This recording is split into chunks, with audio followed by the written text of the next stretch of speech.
flight, nagbabato ng impormasyon. Nakita nyo kahapon kung anong klase yung information na equipment na binabato nila. Before we proceed, gusto natin makita ano ba talaga ang ebidensya, ano ba ang mga activities na hindi pa napapag-usapan. At alam ko, bago tayo maghiwa-hiwalay ngayon, kayo po ay magugulat. Marami pa hong mga revelations ngayong araw na ito na hindi pa lumalabas sa social media at maging sa mainstream media at hindi pa alam ng ating mga kababayan. But before we proceed, I'd like to take the opportunity to call one more presenter. Pero sino yung bago? Administer the oath, Comsec. Sino yung bagong dumating? Please stand. DOST, DICT. Sino pa? Na Maria. Ay nasa kotse ata ito na Maria. Nasaan siya? Di ba ni-require natin ang Securities and Exchange Commission to submit reports today? Yes, sir. Nasaan sila? They have submitted a partial report on the incorporators and they will submit within the day, sir. Okay. Pero wala sila ngayon. Nandiyan ba ang... Can you be seated para maano kayo? Huwag kayo sa likod. So can you please stand up? Sino yung mga bagong resource persons? I'm sure you're authorized to speak in behalf of your department. Authorized kayo, ha? Pag tinanong ko kayo mamaya, ilan yung nahak? Anong epekto ng nahak? Anong uri ng impormasyon? Kaya nyo sagutin yon. So hindi undersecretary ang kailangan dito. Kaya nyo sagutin. Naniniwala kayo, yung sasabihin nyo, would be reflective of your departments. So you're speaking in behalf of the DICT, ikaw naman, you're speaking in behalf of DOST. Authorized. Ba't wala bang ASIC kayo doon?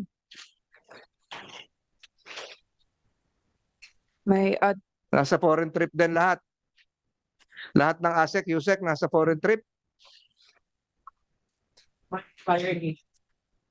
So hindi mahalaga ito sa kanila. Comsec, administer the oath. Yes, sir. Kindly raise your right hand, please. Do you swear to tell the truth and nothing but the truth in this Senate investigation? You may put your hands down. Chairman, the oath has been administered. Thank you. I'd like to take this opportunity to call one more presenter, the National Intelligence Coordinating Agency, who would be making the presentation. So, who is going to make? Attorney Rowena?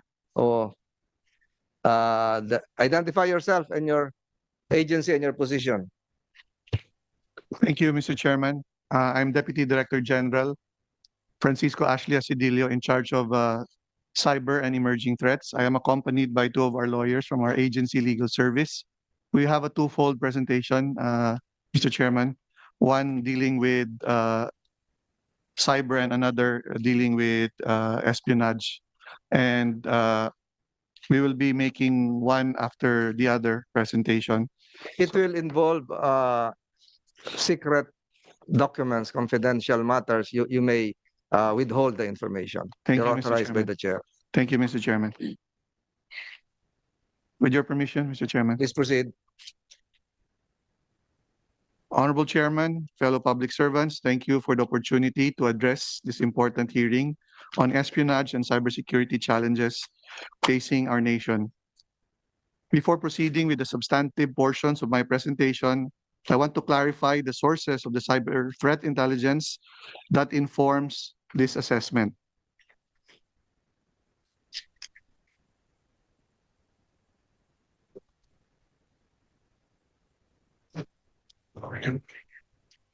One, domestic cybersecurity operations or data collected and analyzed in the course of our cyber threat intelligence and cybersecurity operations. Number two, intelligence shared by foreign counterparts. Number three, commercial cybersecurity companies that provide cyber threat intelligence reports. This multi-source approach allows us to develop a more comprehensive understanding of the threat landscape while mitigating the biases or blind spots that might exist in any single source of intelligence. Under Executive Order 54, series of 2024, issued by President Ferdinand R. Marcos Jr., the National Intelligence Coordinating Agency has been reorganized to address evolving threats, including cybersecurity and chemical, biological, radiological, and nuclear threats.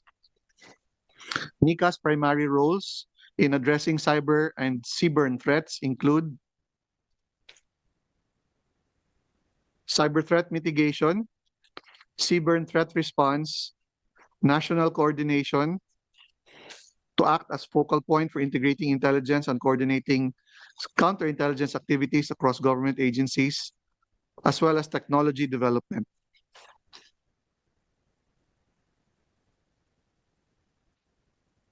We are mindful of the committee chairman's essential questions that he had posed yesterday that should frame our discussion today, and I will address them directly.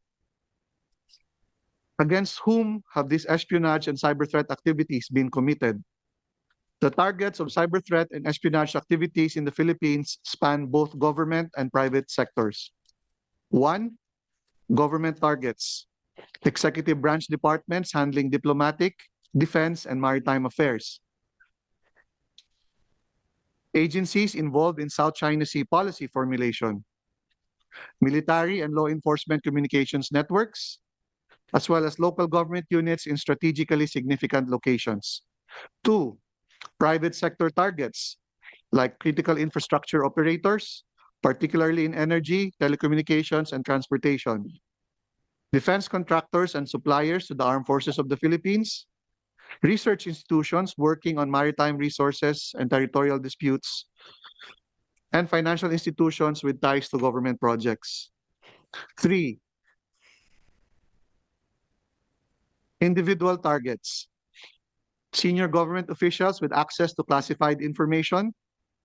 Military officers in command positions. In fact, Mr. Chair, you held one hearing previously and called for one such senior military official. Diplomats engaged in territorial negotiations, as well as researchers and academics specializing in geopolitical and security issues. For whom are these activities being conducted? Two major strategic developments could possibly undergird China's espionage, surveillance, and related activities in the Philippines, representing a significant shift in China's approach to information warfare, intelligence gathering, and global influence operations. These developments have particular implications for the Philippines due to its strategic location and ongoing territorial disputes with China. The first is the 2015 Chinese Defense White Paper, with the focus on winning informationized local wars. And the second is the 2017 Can I butt in? Itong white paper nila, does it specifically mention the Philippines? Kung ano yung gagawin nila? not the Philippines specifically, Mr. Chair, but this is generalized. But this has been their guiding strategy, Mr. Chair. Ano pa yung white paper na yan? 2015, Mr. Chair. The other one, Mr. Chair, is the 2017 National Intelligence Law, which mobilizes Chinese citizens and organizations. The 2015 Chinese military strategy marked a critical evolution in China's military doctrine by emphasizing the following key components. First, information dominance, prioritizing control of information space as a prerequisite for military success.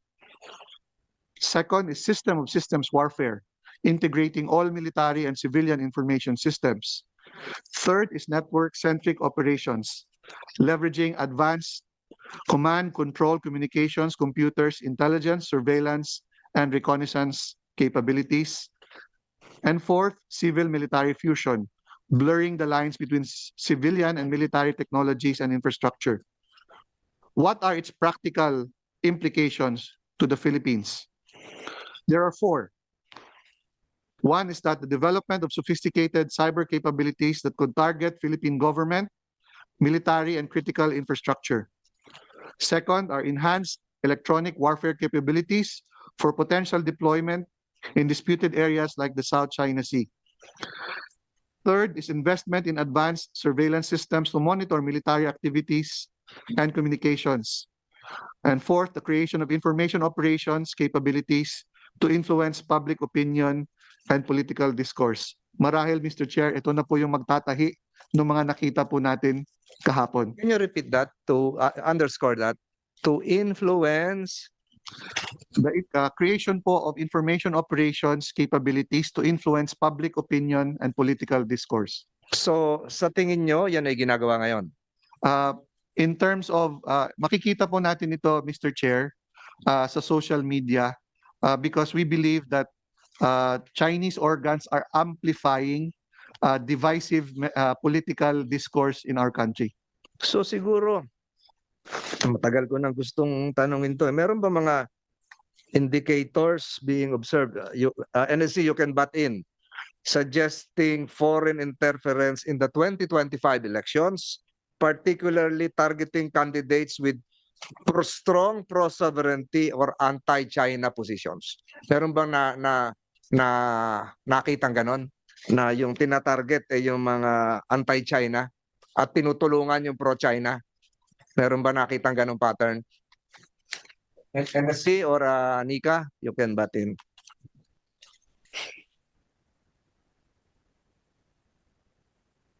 Sino sasagot? Kahit hindi full yung sagot nyo. Quantify yourself. Yes. Mr. Chairman, good morning. I'm Assistant Director General Jonathan Malaya from the National Security Council. And thank you for inviting us, Mr. Chairman. Mr. Chairman, as to your question, if there are information operations being done in the Philippines that are Chinese state-sponsored, as mentioned, Mr. Chairman, by DDG ACE of the National Intelligence Coordinating Agency, there are indications, Mr. Chairman, that information operations are being conducted that are Chinese state-sponsored in the Philippines and are actually interfering in the forthcoming elections. So ang ibig sabihin nito, may mga ongoing operations ang China para suportahan yung mga kandidatong gusto nilang manalo. Yun ang diretsong tanong ko. Yes. At kontrahin naman yung mga kandidatong ayaw nilang manalo. Yes, there are indications of that, Mr. Chairman. And at itong mga ganito mga pangyayari, hindi ito naintindihan kaagad ng sambayanan dahil ito'y nakahalo na sa social media, hindi mo na alam kung alin dito yung totoo. Is that Yes, correct? That's correct, Mr. Chairman. So may we know, just give us an inkling of the indicators that the NSC has observed suggesting foreign interference in the 2025 elections, again, particularly anti-China positions. Ano yung halimbawang indicators? Marami yung nambabash, marami yung sunod-sunod. Ano yung mga indicators ito?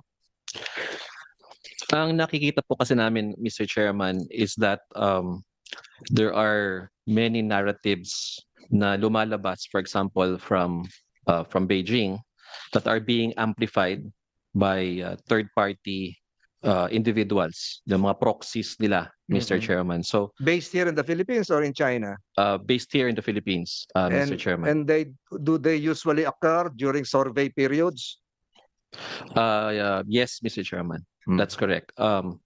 In fact, Mr. Chairman, ang napapansin kasi namin, when there are statements coming from the Beijing, they are amplified by local proxies here in the Philippines. So kung ano yung script na nanggagaling sa Beijing, yun din naman ang sinasabi nila dito sa Pilipinas. So we can see that, Mr. Chairman, dun sa, for example, the Balikatan exercises are happening right now.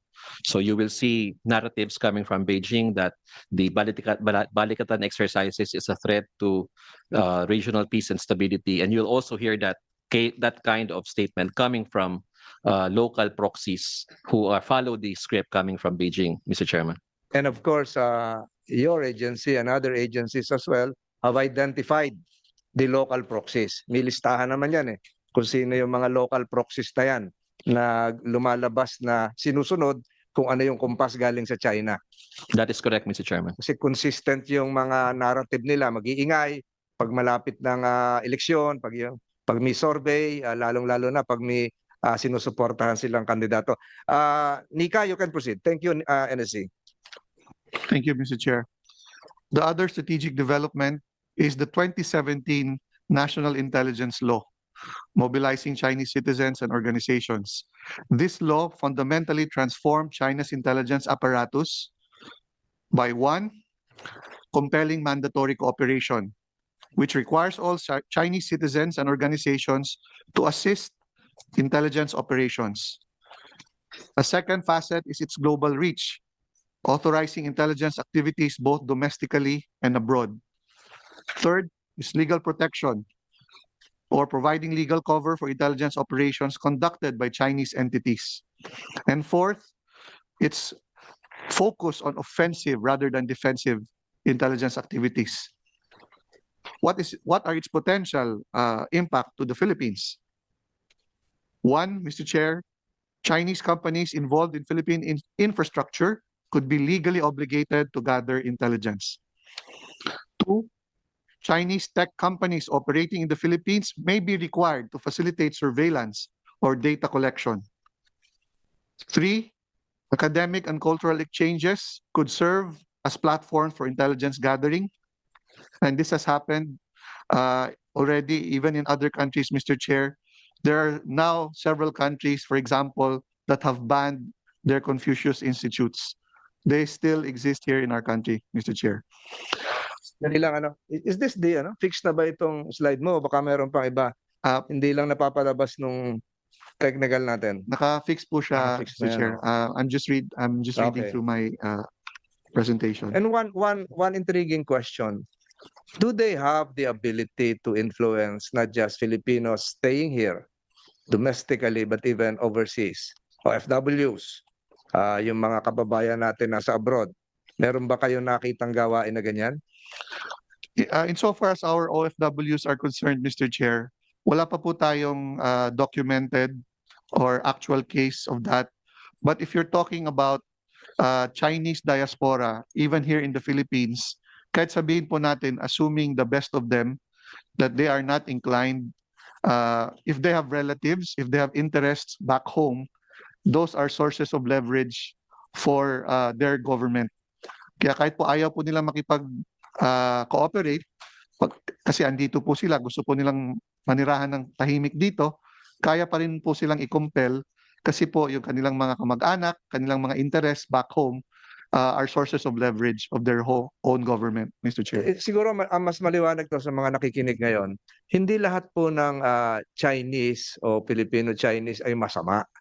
Hindi naman lahat ay gumagawa ng espionage activities.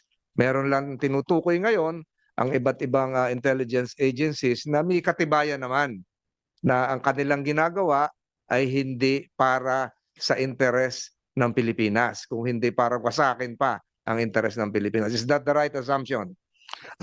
Tama po, Mr. Chair. So kaya hindi ito blanket condemnation of people of Chinese origin. So may mga nakakatulong, may mga nakatulong sa kalakalan, sa negosyo, sa pagbibigay ng trabaho, pero hindi lahat 'yon. Ang tinutukoy dito yung may mga ginagawang pagmamanman, pagtitiktik na laban sa interes ng Pilipinas. Tama po yan, DDG? Tama po, Mr. Chair. Please proceed. Combining these two and coming up with a comprehensive threat assessment for the Philippines, they create a multi-layered threat landscape. Una po dyan ay sa information domain threats. Ito po ay nagkakaroon po tayo nakikitang sophisticated cyber espionage campaigns targeting government agencies. Nabanggit na po natin yan kamakailan. Nandiyan din po yung potential for data exfiltration from critical infrastructure. Kasama po dyan ang information operations designed to influence public opinion on South China Sea disputes. At saka po ang surveillance of military communications and operations. Sa physical domain naman, ang implikasyon po nito ay intelligence gathering through dual-use infrastructure projects. Nandiyan din po yung monitoring of maritime activities in disputed waters. Pinakita na po kahapon. Collection of signals intelligence through communications equipment. Pinakita na rin po kahapon. As well as the mapping of critical infrastructure vulnerabilities. Other strategic implications include enhanced Chinese situational awareness of Philippine military capabilities and plans, potential compromise of sensitive diplomatic communications. Also, the ability to influence public discourse on China-related issues, and intelligence support for gray zone operations in disputed territories. These strategic developments represent a sophisticated approach to information warfare and intelligence gathering that extends well beyond traditional military domains, creating complex security challenges for countries like the Philippines that have territorial disputes and complex relationships with China. Doon naman po sa tanong, ano naman po ba ang mga impormasyon na nakalap na nila?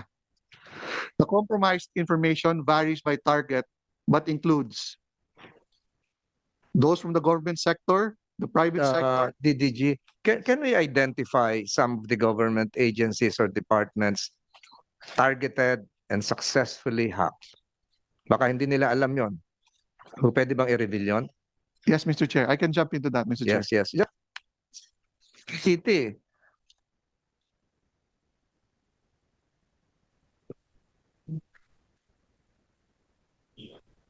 So ito po muna, Mr. Chair, breaks down the mga inatake po by industry.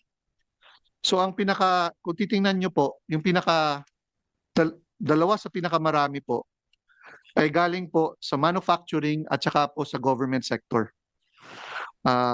Pumapangatlo po dyan ay ang financial services, technology sector, and as well as the telecommunications sector. So sila po ang top 5 na pinaka-inaatake na industries dito po sa Pilipinas. Na pagdating naman po sa ahensya, and ito po, Mr. Chair, may kinalaman lang po sa mga ahensya na potentially mapinsala po ng mga Chinese-related activities. Ano po yon? So we're talking about Ano pong ahensya?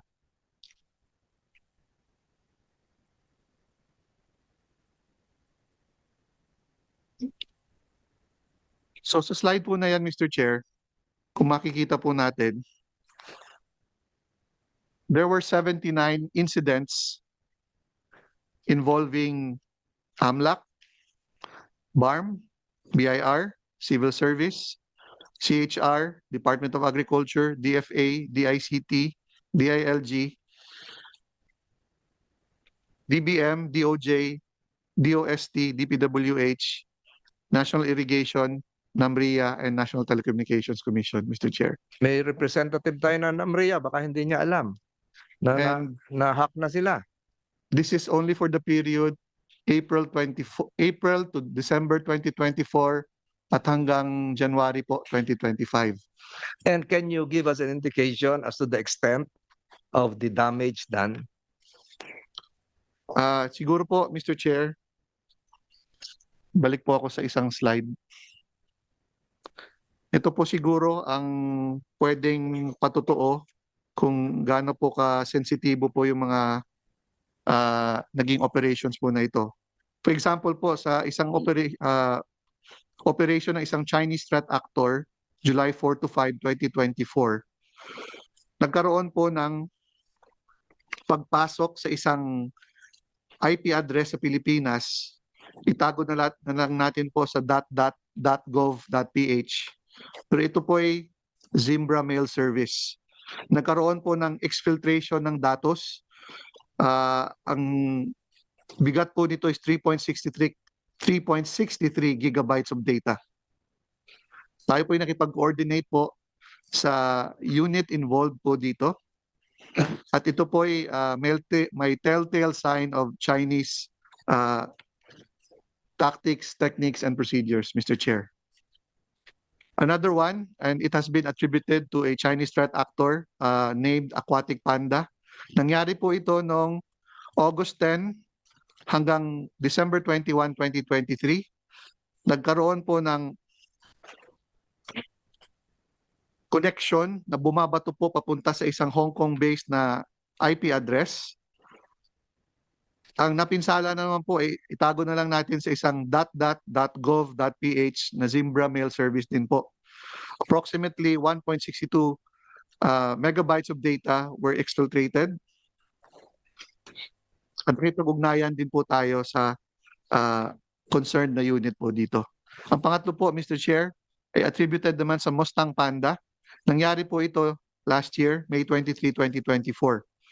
Kung ito, aquatic panda, Mustang panda, yung actor dito ay galing ng China. Yes po, Mr. Chair. So yung hinahak nila ay nasa Pilipinas and presumably this is a big government department. Sa high-level government agency po. Alam naman nila Alam po na nila. na-compromise na lahat yon. Opo. And the purpose is, Sa ngayon, Mr. Chair, ang makikita lang po natin is kukuha lang, kung napasok na po nila, kukuha lang po sila kung ano nilang pwede nilang higupin doon at saka po nila isasubject yan sa further analysis kung ano pa po yung pwede nilang magamit po doon sa mga nakuha nilang impormasyon. halimbawa, DOST, nandito ang DOST, nakakalap sila ng datos tungkol sa mga bagyo, tungkol sa ating mga sensors, ating mga LiDAR equipment. Kaya ba nilang pakialaman yon? Hindi pa po natin masasabi as of now, Mr. Chair, but as they are, these are already useful information, Mr. Chair. Ibig ko sabihin, to inflict damage, pwede bang gawin nila? Halimbawa, signal number 2 na, palabasin nila, signal number 1 pa rin. Naggagawa doon ng DOST. Ang Pag-asa, mas mababa yung category, pero umahagupit na yung hangin. Minsan, kaya nasisisi yung Pag-asa.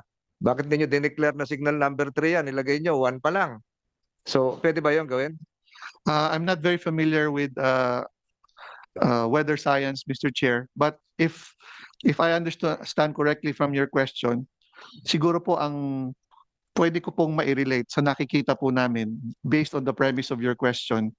Ang DOST po, for example, after po nilang mapasok, naging springboard po sila sa pag-hack po sa iba pang mga ahensya sa ilalim ng DOST. Lalong-lalo na po yung mga ahensya ng DOST na may kinalaman po sa research and development. So, na napasok nila yon, parang avatar, nandun sila sa loob, na sumisid na sila sa iba't ibang bureaus ng DOST, na walang kaalam-alam ang DOST. Nagbigay alam po tayo sa kanila, Mr. Chair. In fact, mismo pong kalihim po ng DOST ang pinagsabihan po natin dahil po, I'm not sure if I should divulge it here, Hindi Mr. Chair. na. But can you confirm that? Representative of the DOST, sabi mo, authorized ka. We'll confirm this po with our executive director po for the information regarding the hacking po. Paano? I will confirm po, Ay, sir, wala. with Hindi him. mo kaya sagutin dito. Dapat yung executive director ang pinapunta rito. Di ba? Sino ba executive director? Dapat siya yung nandito.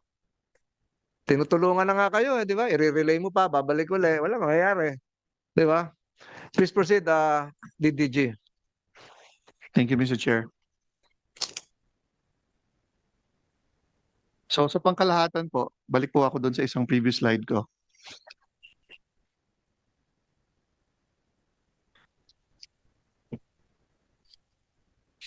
So 234 breaches. Ito po, Mr. Chair, sa nakita lang po namin ito kamakailan. Hindi pa po ito kasama last year, Mr. Chair. Ito very recent lang po ito. Hindi na lang po natin papangalanan yung ahensya kasi mataas po ang ahensya na ito. It's high level. Pero kung titingnan nyo po, ito po ang mga nangyaring insidente, 234 data breaches na na-uncover po ng ating ahensya. Meron pong 32 na agencies ang meron pong sensitibong impormasyon na nakabulatlat po sa dark web. Meron pong 91 credentials. Ibig sabihin po, ito po yung ginagamit sa mga ahensyang ito para po mag-access sa kanilang mga websites at sa kanilang mga databases.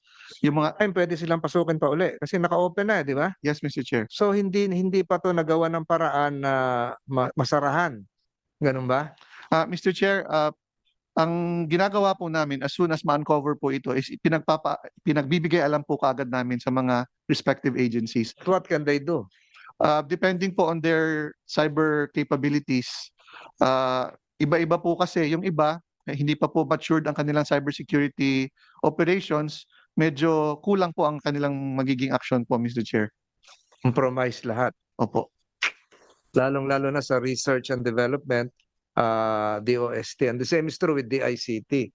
So 91 compromised credentials. Ano ibig sabihin yan? Mr. Chair, ang credentials po kasi ginagamit po yan para i-access po ang mga websites at ang mga- Password. Opo, basically password po.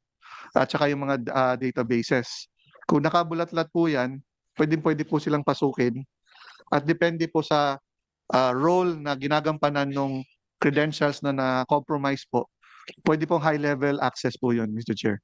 Po bang ganitong breaches, yung compromised credentials, kung ito, gaya ng mapang pinakita mo kanina, kung ito ay galing sa China, Chinese operator, pwede ba itong ibigay sa isang local proxy counterpart o ikaw na, mas malapit ka dyan, mas real time ka.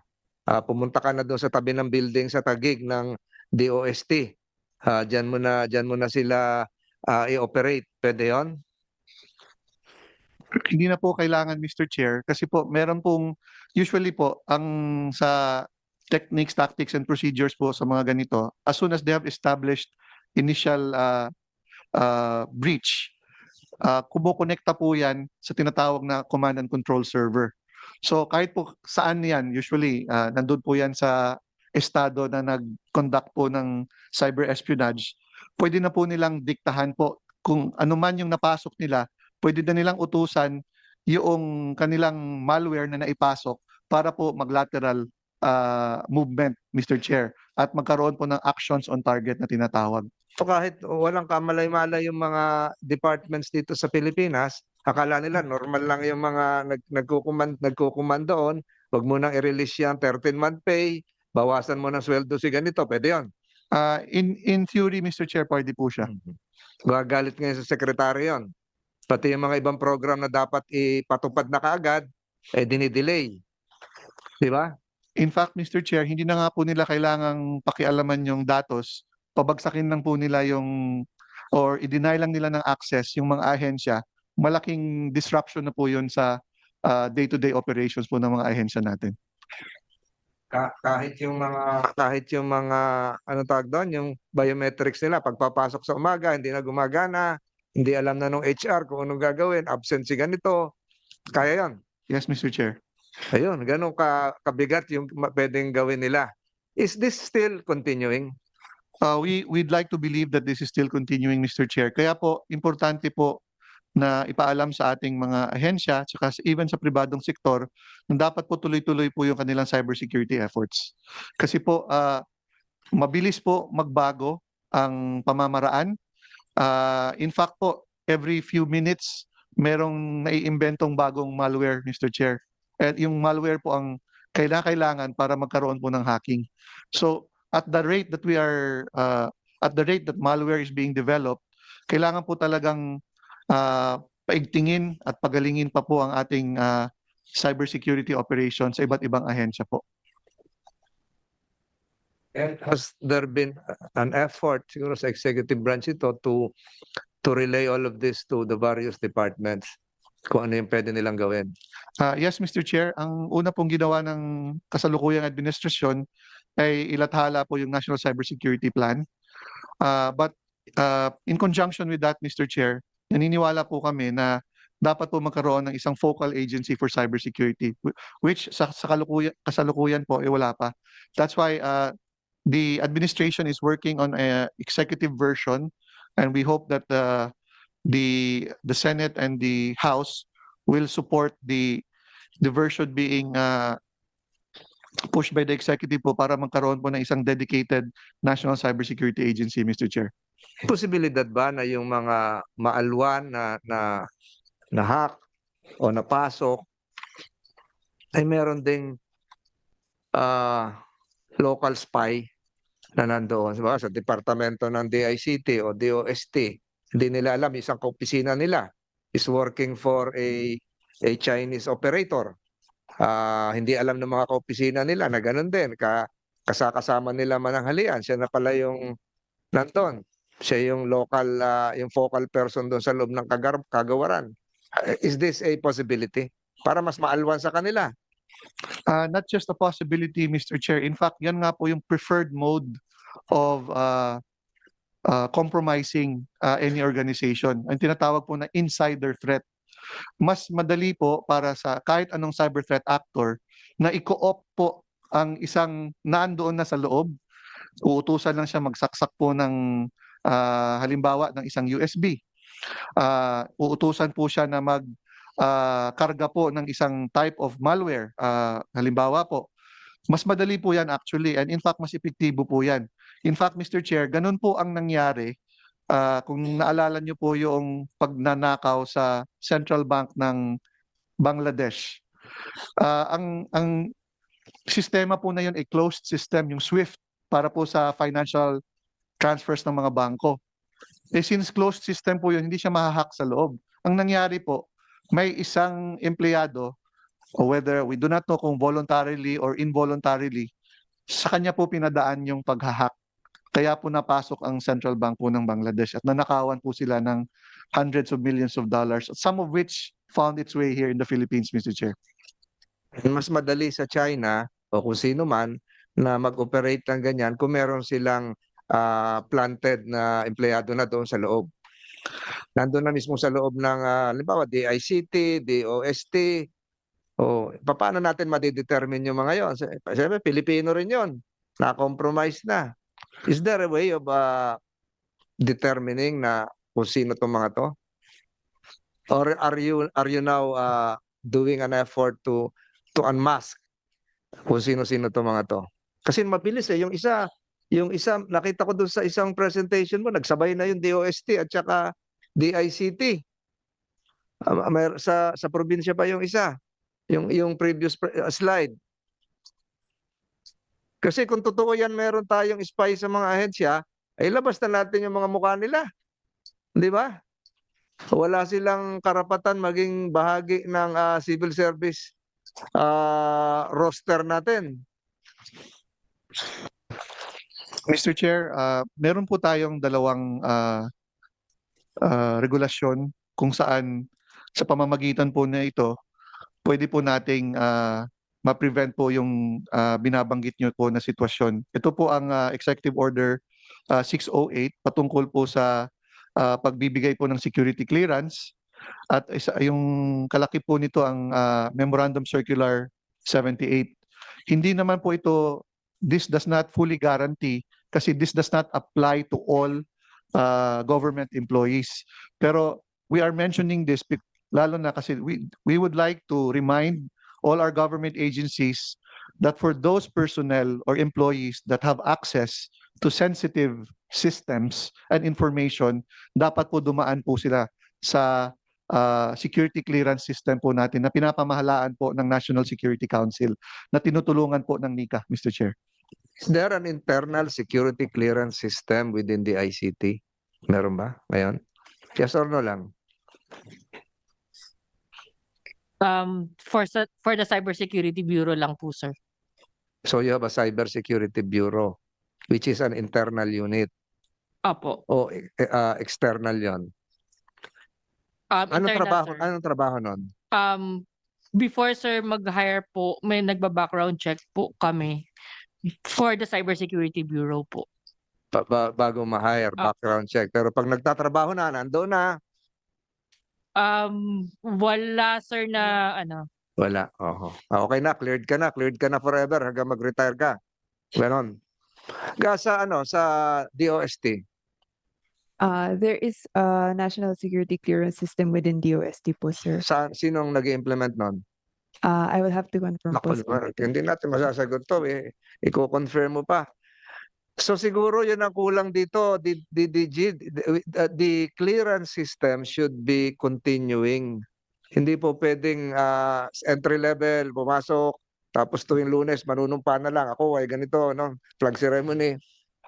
So we have to do something about that. Kasi may nakita ko kanina ng slide, yung magsabay yung DICT at DOST. Go ahead. Mr. Chair, I was also reminded by our agency legal service that the two guidelines that were mentioned earlier, EO 608 and MC 78, only covers the executive. Yes, Mr. Chair. So, wala sa legislative, wala sa judiciary. Wala po, Mr. Chair. Please proceed. Meron akong tanong siguro eh. May mga, wala dito yung Securities and Exchange Commission, may mga volunteer groups, gaya nitong Xiaoxing Volunteer Group, Philippine-China Association of Promotion of Peace and Friendship Incorporated. Ano to? Paano na-scrutinize naman to? Kasi kanina, we're talking of individuals entering the government service. Paano naman yung grupo na entering mainstream society? Na natulong din, paano to na nakiklear? As of now, Mr. Chair, we really have to rely on the diligence and the vigilance of our government agencies kasi sila po, not just the government agencies rather, but also the local government units kasi sila po talaga ang unang sasala bago pa po makarating yan sa ating national security and law enforcement agencies. So, Mr. Chair, mahirap po na sagutin kung sino dapat pupunta yung ganitong grupo unless po they have a certain agency has a clear mandate of law na sila dapat ang magpoproseso sa isang grupo. For example, kung magre-rehistro po bilang negosyo, may dadaanan pong mga ahensya po yan, katulad po ng SEC natin. Kung mga ano naman po, kung mga foundation, ganun din po, kailangan po nilang magrehistro, so on and so forth. But beyond that, Mr. Chair, unless vigilante po at aware at nag-due diligence po ang ating mga ahensya, dyan po siguro papasok na yung mga tinatawag natin the things that fall through the cracks, Mr. Chair. I understand that Admiral Gaban, you're about to leave. Meron kang gustong idagdag? Yes, Mr. Chair. Thank you very much. First of all, Honorable Chair, please allow me as the Commandant of the Philippine Coast Guard to manifest our greatest gratitude and deepest gratitude to the Honorable Chair for being the champion for the passage of the Maritime Zones Act and the Archipelagic Zones Act. The two measures, the two laws actually clarified finally the extent of our maritime territory and jurisdiction as well as our rights and obligation as a sovereign maritime and archipelagic country. This enabled the Coast Guard to do its role better, to secure the sovereignty and territory of this country. That's why, Your Honor, this hearing is very, very important for the Philippine Coast Guard, and it is the reason why I am here, to highlight how important this is. So thank you very much, Your Honor, for championing the maritime cause of our maritime country. I have with me, Your Honors, the Commander of the Coast Guard Investigation and Detection Management Service. He has full authority to respond to any question which will be asked by the Honorable Chair on behalf of the Philippine Coast Guard.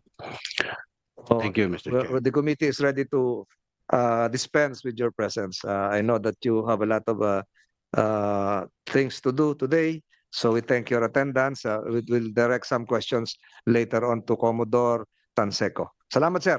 Thank you very much, Your You're Honor. now excused. Thank you. Thank you.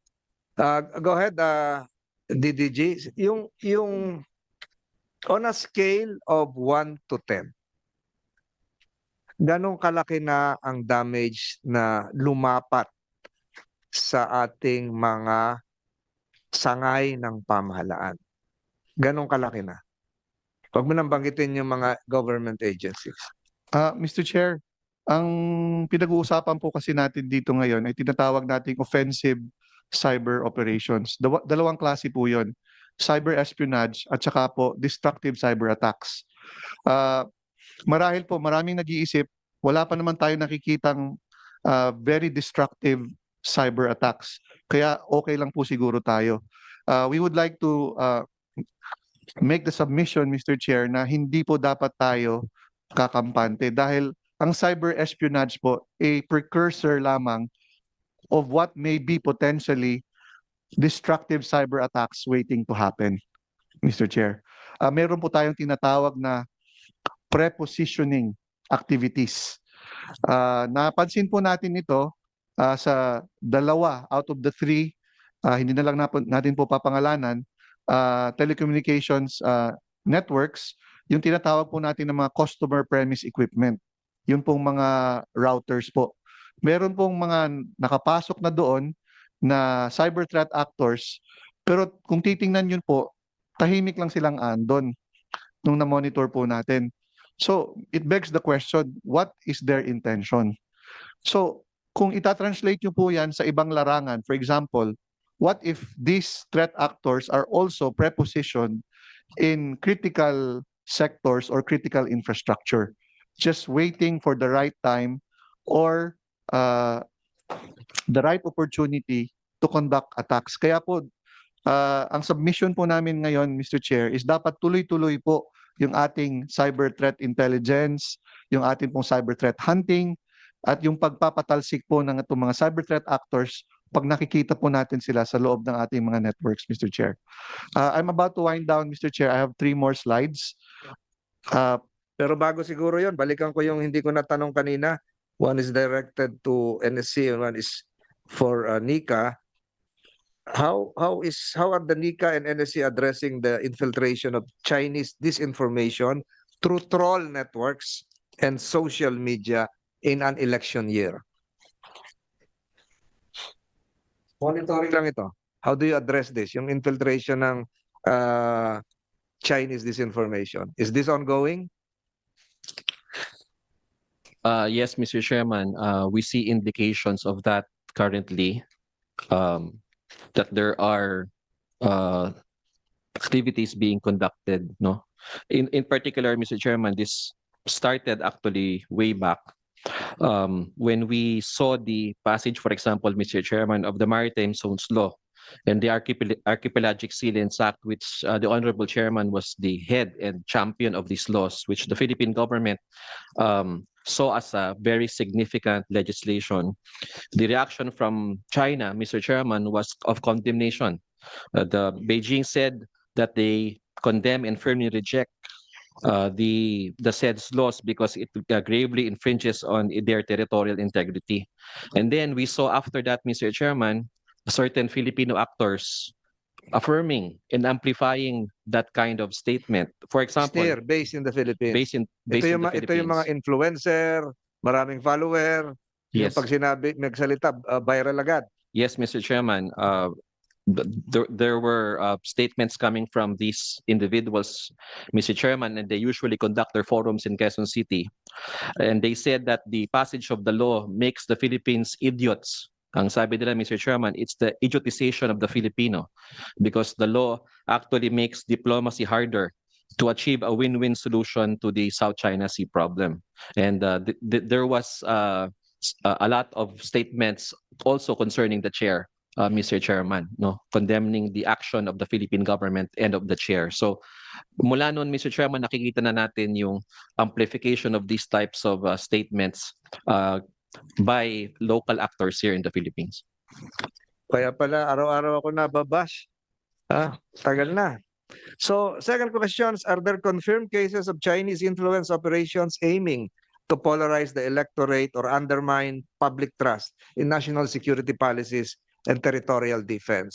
Meron bang, kasi iba yung iba yung high level na influence, gaya na nabanggit mo, yung Maritime Zones Law. Ito, meron na naman, yung nalagay sa Google Map yung West Philippine Sea, bigla meron na namang nagsalita ng ganon. So, are there confirmed cases? Sigurado ba sa kanila galing yon? Mr. Chair, as an annex to the submission of the NSC, kami naman po sa NICA, Mr. Chair, without delving too much into detail, because some of them are currently the subject of ongoing operations, there are certain personalities that are tied to a nexus of the Chinese official and unofficial network here in the Philippines. They have been identified, Yan, mga Pilipino na yan. mga Pilipino po, Mr. Chair, na nakikipag-usap po sa mga identified Chinese personalities, both official and unofficial, dito po sa ating bansa. Pangalawa po, Mr. Chair, and this is also the subject of our cyber threat intel operations, we're trying to establish links online kasi po ang nakikita po natin, it works both ways, Mr. Chair. Meron pong bagsak galing sa China na ina-amplify ng mga kababayan natin na meron din naman po na that are generated by the influencers dito sa Pilipinas who are either anti-administration or or are pro-China, tas ina-amplify naman ng mga identified when we say mouthpieces, Mr. Chair, we're not just talking about personalities, but also their social media channels. So it's working both ways, Mr. Chair. Para pinagsabong na lang tayo. Yes, Mr. Chair. So anong nangyari dyan, pinagsabong na mga Pilipino, pinag-away lahat tayo na hindi naman naintindihan ng iba. Nagre-react doon sa, halimbawa sa isang post na, halimbawa galing sa mainland China, sinalo through ng nandito naka-base, nagre-react na, humaba na yung istorya. Ganun ba nangyayari? Yes, Mr. Chair. And how do we address this? Mr. Chair, that is a very interesting question in light of the ongoing campaign season. Because if it falls within the purview of the election season, dapat po ang Commission on Elections ang umakto po kung papasok na po siya doon sa tinatawag nating election campaigning. However, beyond the elections, on a day-to-day, regular basis, even kami po are hard up in answering the question, sino ba dapat ang namamahala sa pagpupulis ng ating public sphere? Kasi po, again, it impinges on a lot of issues.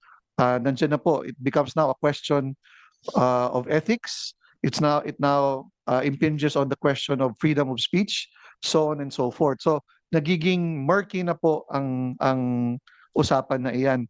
But we agree to the extent, Mr. Chair, that there must be a way to distinguish between what are, shall we say, discussions that should be well within the public sphere and what are emerging as misinformation or disinformation operations. And there is a way, Mr. Chair. There is a technology component to it. There is a law enforcement component to it. And there's also a regulatory component to it, Mr. Chair. Are there other presentations? Meron pa? Mr. Chair, I would just like to close with one last slide and then I will turn it over to our legal service. Mr. Chair, Sa legal service, my question would be this. May nakasuhan na ba tayo rito? Yan ang sagutin mo mamaya. Yes, sir. so Mr. Chair, malaki po ang insentibo hindi lamang po sa mga bansa but even for criminal syndicates to engage in cyber attacks. In 2022 po, it's estimated already to be at 7 trillion. It's a $7 trillion industry. It's projected to grow to $10.5 trillion this year. And in 2028, it will be 13.82 trillion. Now, sa Pilipinas po, ang sabi ng Philippine Statistics Authority, in 2023, our digital economy was valued at 2.08 trillion pesos, representing 9.4% of our national GDP. The average cost of a data breach in the Philippines has increased by 23% since 2022. In one case, it cost an organization upwards of 40 million pesos. These figures do not account for the incalculable costs to national security and public trust when government systems are compromised. In closing, we support, Mr. Chair, the effort of the legislature to pass pieces of legislation that will strengthen our anti-espionage regime as well as our new regime for what we call now as foreign malign influence and interference. With that, Mr. Chair, I turn over the floor to our agency legal service. And We call it under the nomenclature MIFI, Mr. Chair. MiFi. Opo, malign influence and foreign interference. So hindi na ito Wi-Fi. Hindi na po, Mr. MiFi. Chair. Opo, Malign influence, and foreign interference. po. foreign interference. So ibig sabihin, sinisira yung iniiba, yung binabaluktot, yung dapat pag-usapan sa pamamagitan ng cyberspace. Yun yung impluwensya. Pero nakakagulat yung sinabi nyo kanina na malaki rin ang dagok sa ating ekonomiya. So papunta rin siguro ito doon sa mga scams, yung mga online scams, marami naloloko sa at kahapon tinanong ko to sa NBI yung ba mga Chinese na nahuli sa iba't ibang lugar, ito ba ay self-sufficient na napopondohan nila yung sarili, baka ginagamit na yung mga online scamming, etc. etc. Tinanong ko yung kahapon and I think I got a partial positive response. So bahagi ba yon DDG ng nabanggit mo kanina? Opo, Dagok sa Mr. ating Chair. ekonomiya. Opo, Mr. Chair, hindi lamang po yung sa mga nabibiktima po sa scam, yung mga kumpanya po, for example, na nagiging biktima ng ransomware, at meron na po sila, not all of them have reported, yung pong pagbayad po nila ng ransom doon po sa mga cyber criminals, yung pong cost of remediation, yung pong pagsasaayos ng kanilang mga ICT systems after po nilang mapinsala. So, yun po, if you factor all of that in, wala pa po doon yung cost to our national security and public confidence. Malaki na po yun na dagok economically, Mr. Chair. The term MiFi, malign influence, foreign interference. Anything more to add, DDG? Yes po, Mr. Chair, ang aming pong agency legal service ay meron lang po idadagdag. You recognize Attorney Rowena Acudili. Yes, good morning, Mr. Chair. Good morning po, everyone. Again, Attorney Rowena Acudili po from the NICAS Legal Service. This is just a short presentation po, Mr. Chair. And as mentioned by our Deputy Director General, the NICA fully supports Senate Resolution numbers 1267 and 1328 to investigate the recovery of submersible drones and other possible spying or foreign interference activities in the country, as we consider this as a national security matter. Per our inventory and open source intelligence, a total of 7 submersible drones have been recovered from and or sighted in different parts of the country since 2022. 5 of which were recovered in Luzon, particularly in Pasukin, Ilocos Norte in July 2022. The color of drone recovered is black. Coast of Zambales last September 2022, we have no information on the color. Calayan Island, Cagayan last August 2024, color black. San Pascual, Masbate in December 2024, color yellow. And Sabtang, Batanes in January this year, also color black.